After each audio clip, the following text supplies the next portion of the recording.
Začala sledovací akce Péťa jede. Momentálně řídí učitelka odborného výcviku. Péťa sedí na místě spolujezdce a nemá o nás ani páru. Přihlásíme se opět za chvíli. A Péťa jezdí ze strany na stranu. Ze jeho pohledu teďka vleva a zase vprava. A zase vleva. A bude zase následovat vprava. Ale hezký. No jo. Péťa jede. Péťo, jsme tu s tebou, možná to ještě nevíš, ale dozvíš se to brzo. Já tě vidím. Já to stopnu, nebo ne.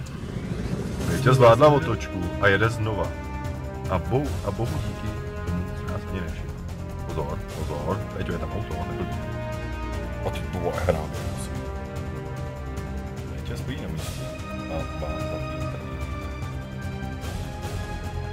Pokračování, až se bude něco. Péťa dala velík. Nenápadně budeme pokračovat. Pokračování, až zjistíme více informací. Takže jsme zjistili, že Péťa vyjela do provozu a jde jí to velmi dobře. Jede opatrně, ale svižně. Jedeme skoro kilem a nestíháme Péťu. Jejich revírem je dálnice, jejich tempo je vražedné, jejich protivníci jsou překupníci kradených aut, vrahové a vyděrači. Muži z Kobry 11 pracují ve v noci, jejich úkolem je chránit naši bezpečnost. Taky. Možná 50. Péťa, dobře, ty vole. Ta mi dělá radost ta holka, ty.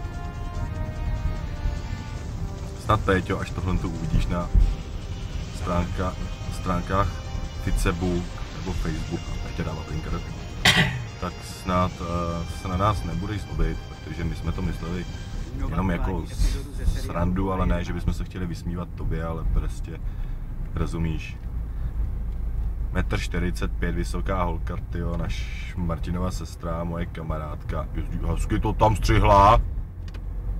Dobře, Péťo, nedávej mu šanci.